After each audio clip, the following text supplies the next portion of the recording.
topics that we went through, and these are the lessons that I put in Docebo, and many of them are now transferred over to Populi.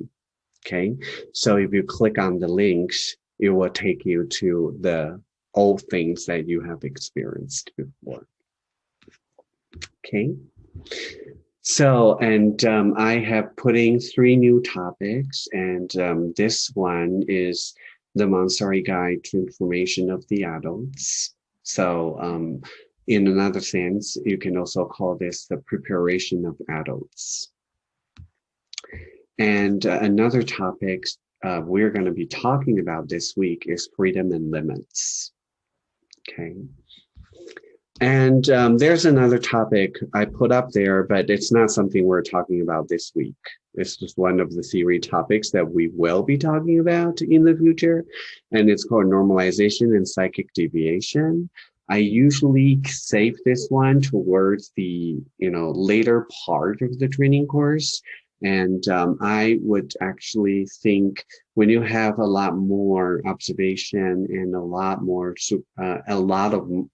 more practice teaching, meaning when you work with children a lot more, normalization and psychic deviation is more meaningful. Okay, just so that you know. And today we're going to start with the Montessori Guide. Okay. So it is a very, it is actually talking about as a whole, what we're doing in the training course. I want to start this with a quote. Dr. Maria Montessori in The Absorbent Mind, chapter 27, she talked about this. She said, the first step an intending Montessori teacher must take is to prepare herself. For one thing, she must keep her imagination alive. For whilst in the traditional schools, the teacher sees the immediate behavior of her pupil, knowing that she must look after them and what she has to teach. The Montessori teacher is constantly looking for a child who is not yet there.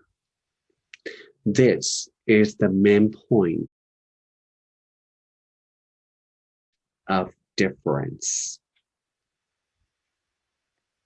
So she clearly pointed out what is the difference between a trained Montessorian and a non-trained Montessorian. That also says a lot about what is the difference in terms of the goal of our education. So she said, in the traditional school, teacher sees the immediate behavior of the pupil and knowing that she must look after them and what she has to teach. So I thought about this quite a bit, when you work in public school, even though as a Montessori school, you actually have to do standardized testing.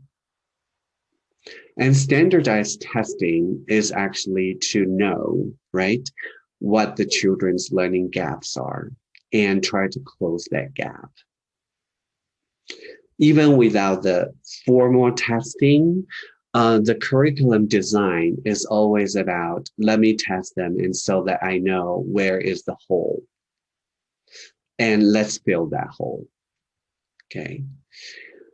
But Montessori look at the children who is not yet there.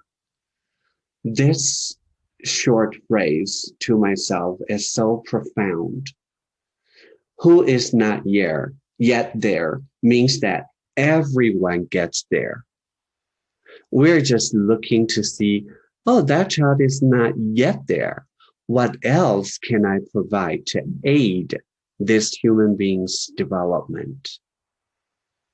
And to elevate this human being's ability. And so this person will get there. And we know, as a matter of fact, it will. They will. And we just don't know when, and we don't know how, but we do know, provide the environment and, guide instead of teach. Guide them to explore the environment. So Dr. Maria Montessori said the first thing is to prepare herself, right? I mean, this doesn't mean that, it has to be a woman. It's, if we want to be more PC, we would change this sentence to be the first step in intending Montessori teacher, an intending Montessori teacher must take is to prepare themselves, right? It's gender neutral. So you must keep your imagination alive. And I found Montessori environment is the fundamental element that allows us to keep our imagination alive. We should not treat our environment and all of the materials in our environment as didactic. They are the materials, the tangibles that manifested because of materialized abstraction, right? Even as practical life, it is materialized abstraction. Oh, we want to clean the house. We want to clean the floor. Let's put together certain things for the child, and we create a process so that the child can explore how to clean the floor. Okay, it's just not as abstract as the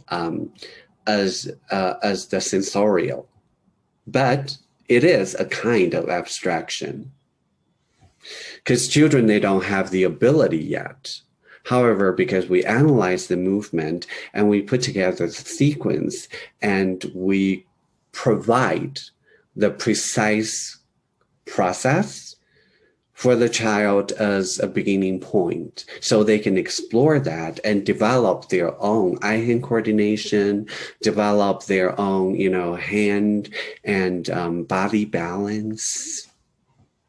And they can see the results is that, oh, I did that, and now the floor is clean, right?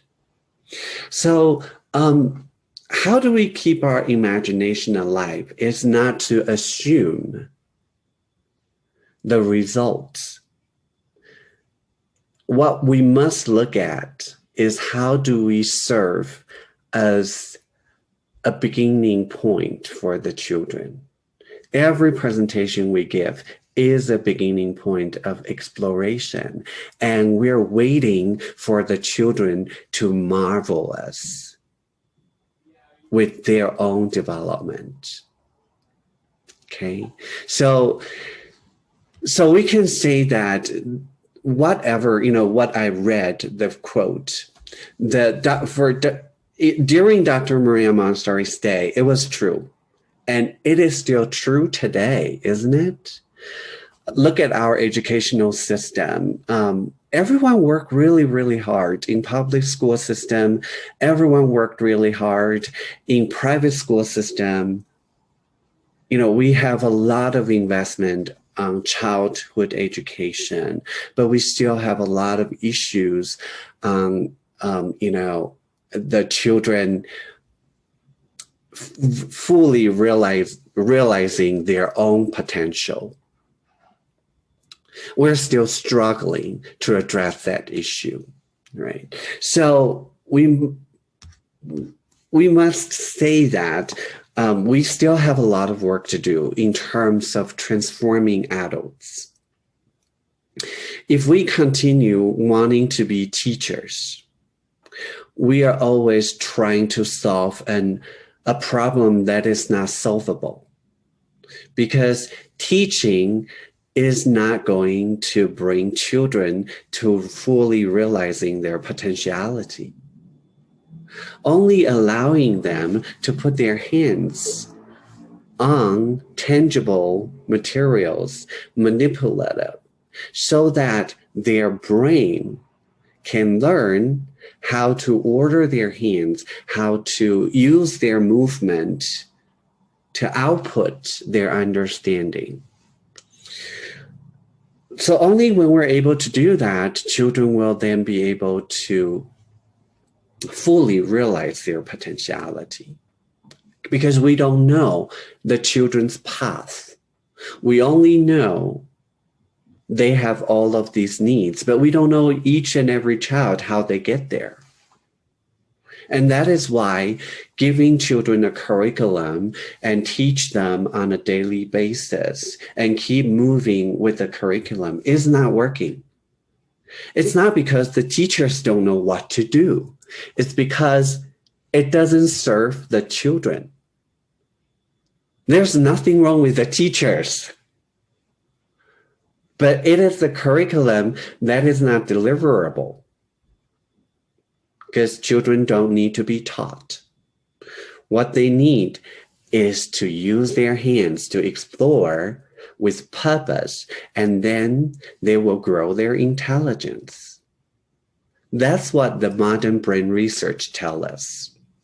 So as an adult, what we need to do is to equip ourselves with several levels of preparation. Okay, the first level is the physical preparation. We must prepare our physical body because working with children require a lot of strength. Can you imagine if you pull your back? You cannot sit on the floor. You cannot squat. You cannot lower your body to pick things up. When you cannot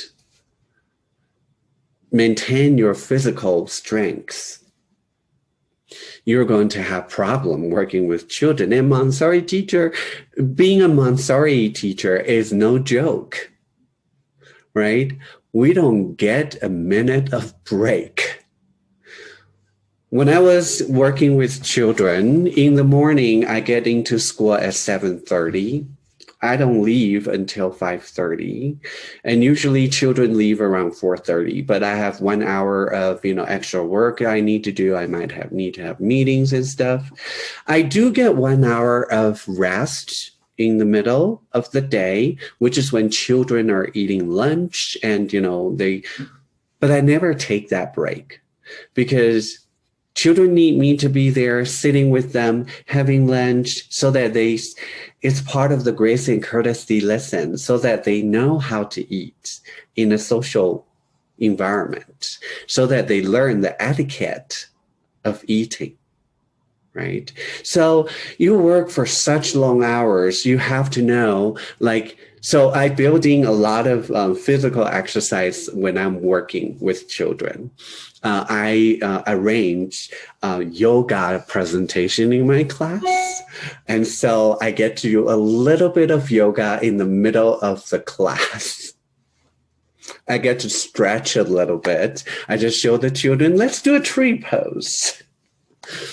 And, when I'm presenting, I get a little bit of exercise and, other poses as well.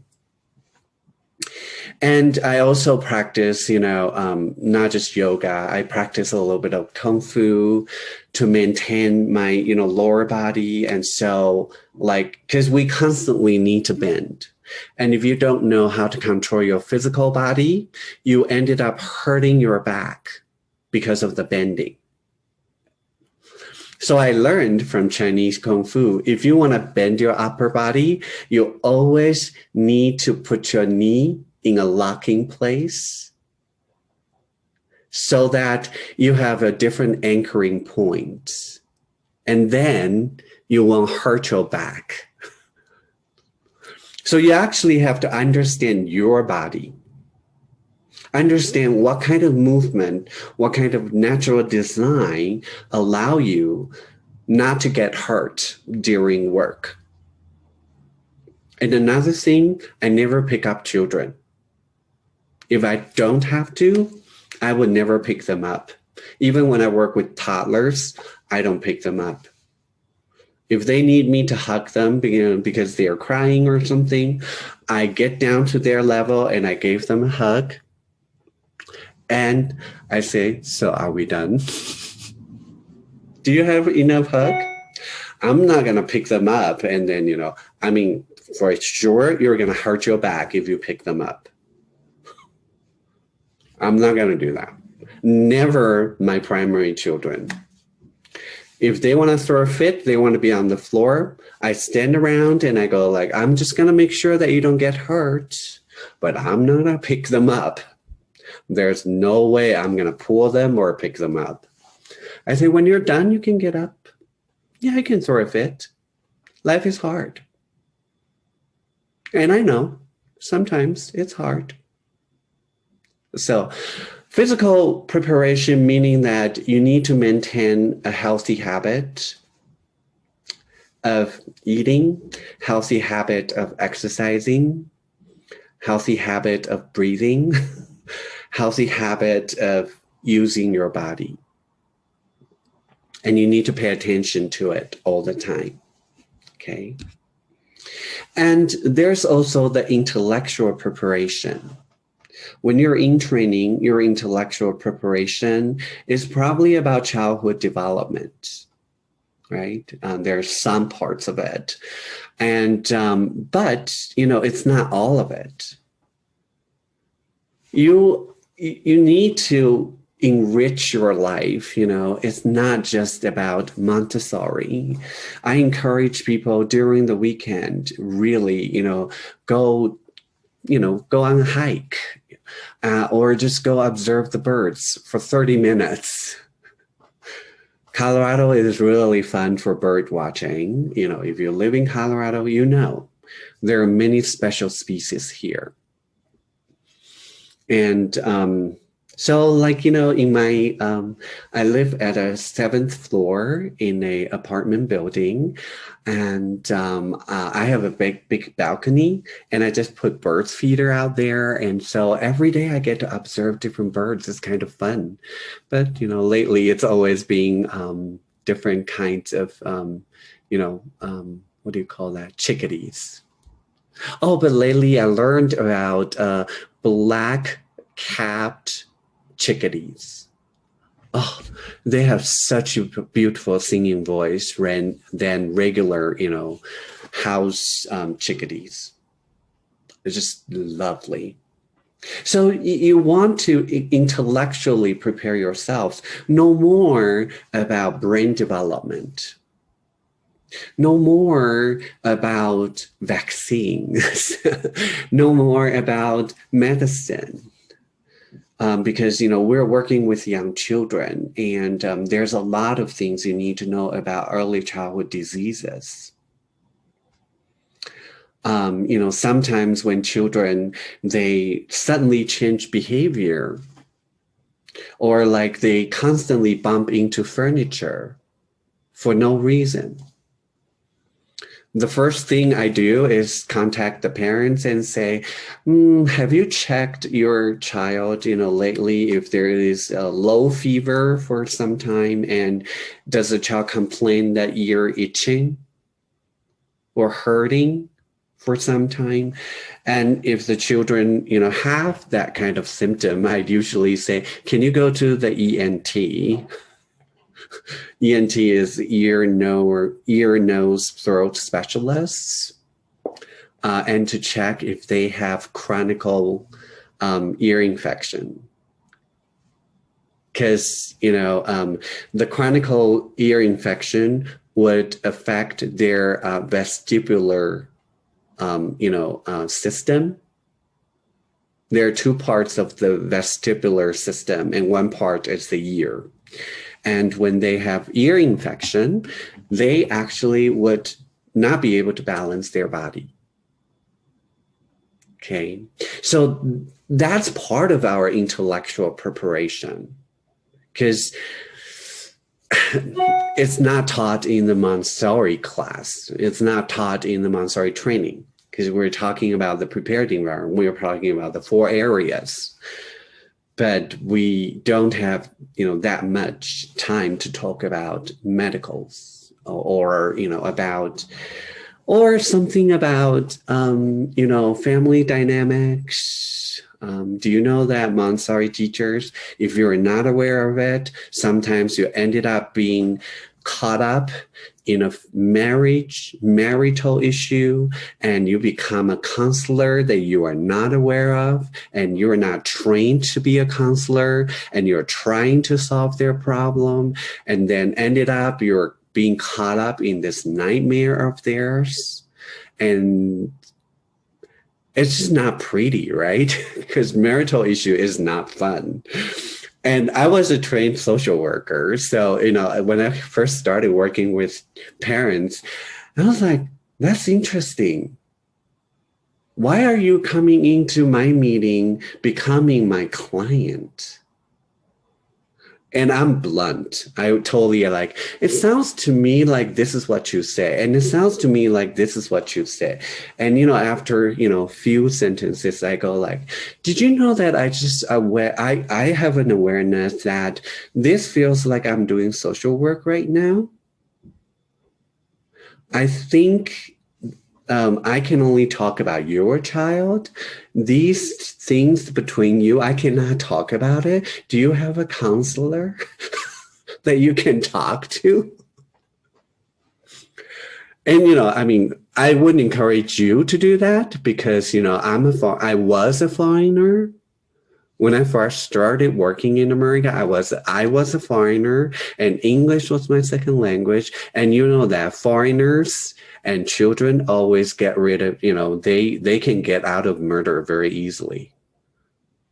They just thought, because I come from a different culture, that's why I say something so stupid. But knowing what is, family, and knowing the dynamics, knowing, knowing about, marriage, it's actually very, very helpful. So that when you encounter that kind of situation, you can identify it and you can get yourself out of it. Instead of, getting into resolving their issue, you can start talking about, let's focus on your child. I need us to have a consensus on your child because, I'm not the only person, right? And I need you to be on the same boat. Otherwise, we're going to sink. Or like the one very big ship in Egypt, finally, they got out of it.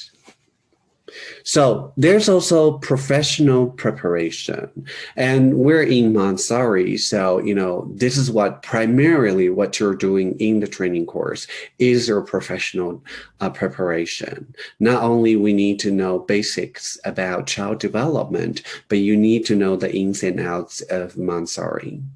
So you need to, find time to read Montessori, writings. You need to practice the materials. Only by practicing will then you be able to deliver the presentations to children in a very effective way so that the child can then start exploring it. So we are actually learning about science, and the most important thing is observation.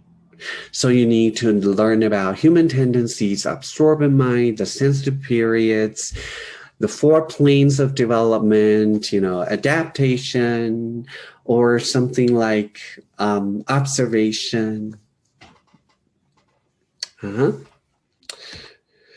And there is also the personal, or we call the spiritual preparation. This is not about religious belief, but this is about, you being a human being, looking deeper into ourselves. A lot of things, in our life, there's just, you just cannot find a good explanation. You got to have a faith. My faith, I do have a religious belief, but in the Montessori world, My belief is science. So science is my faith in Montessori world.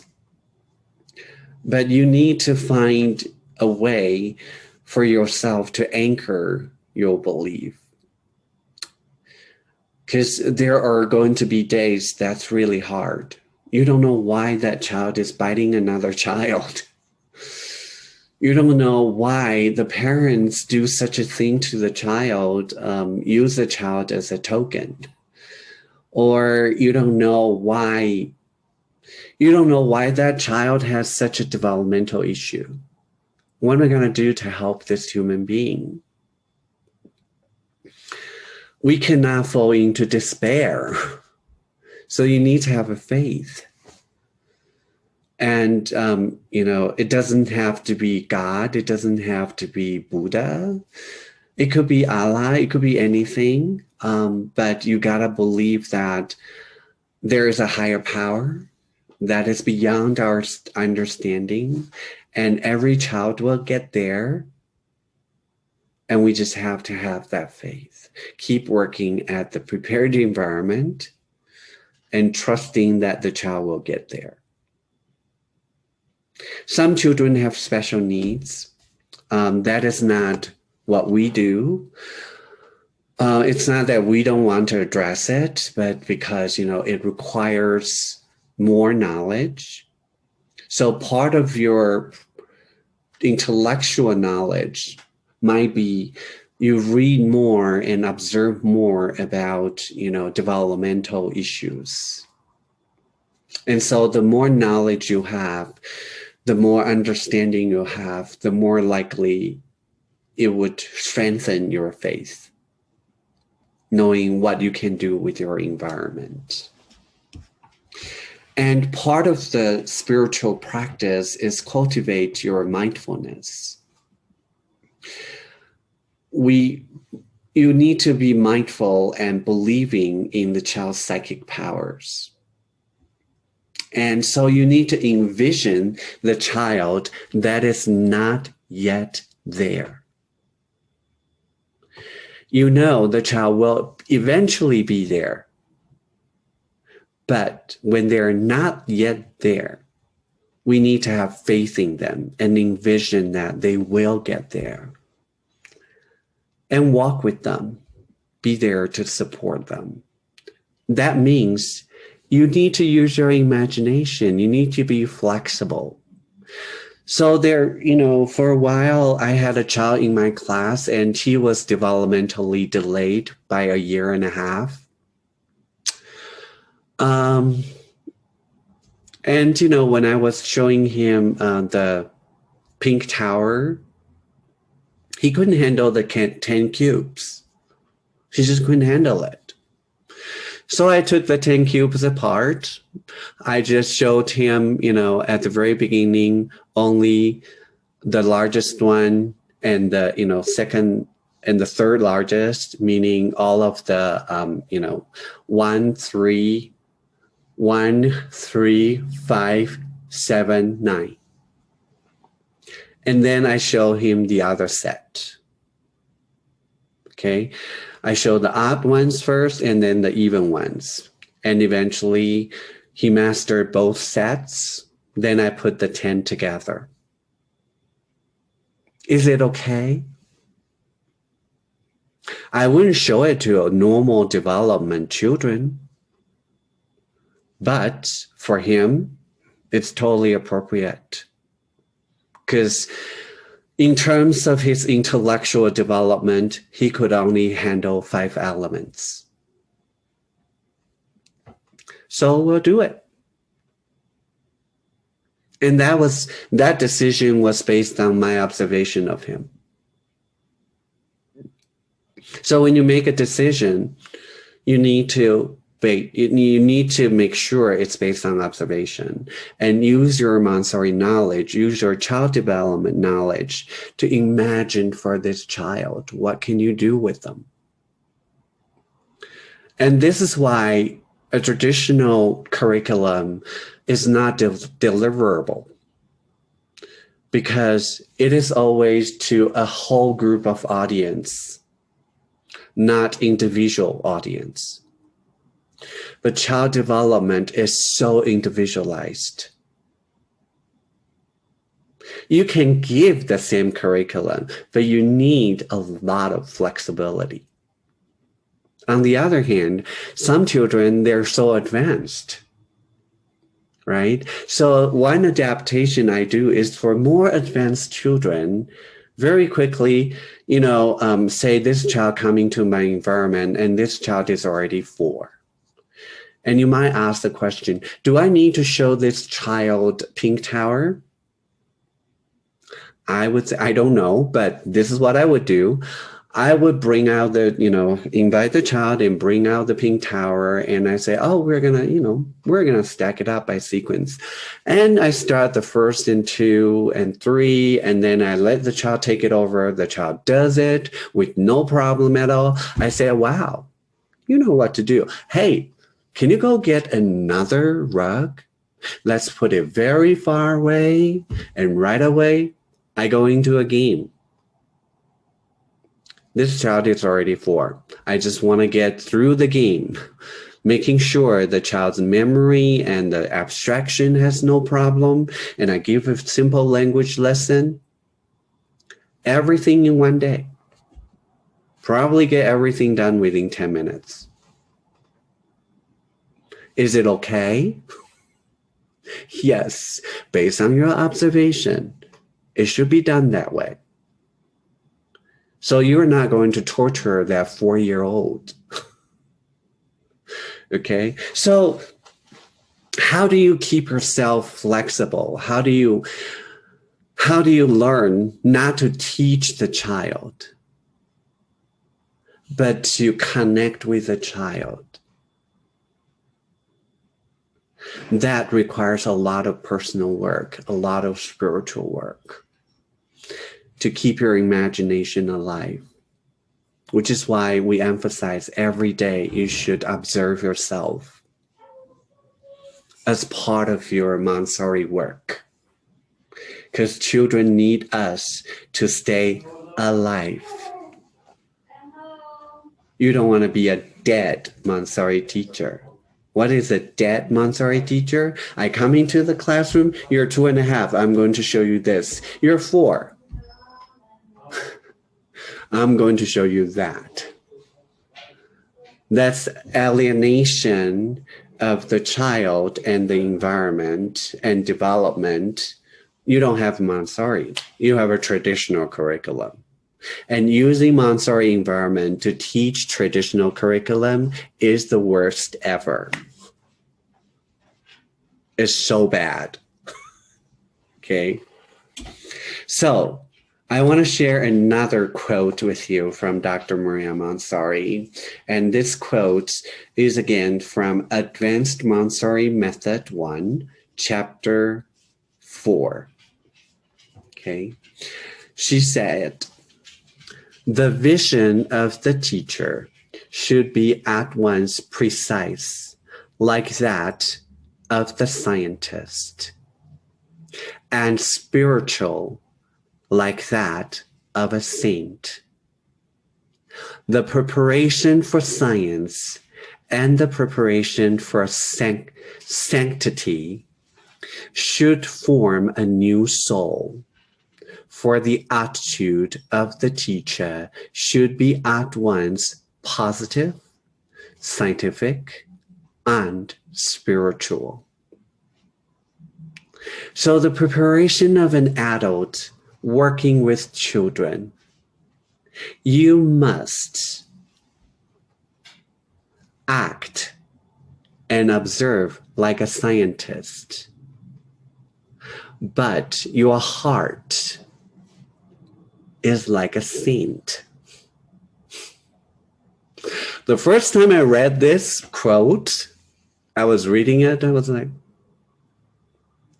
I don't think that I have just signed up to be a monk, but this is really interesting. And I think, over time, I thought about this quote a lot, and I have a new understanding. It means that Being a Montessorian, it means that you renew yourself every day. It means that this work of Montessori is actually constantly evolving yourself. You constantly destruct your belief of the child from yesterday, and you form a new faith every day on the child. And that is why it is spiritual. And only the environment really allow us to, do that, this prepared environment. And there's another part of the same book, but a different part of the quote.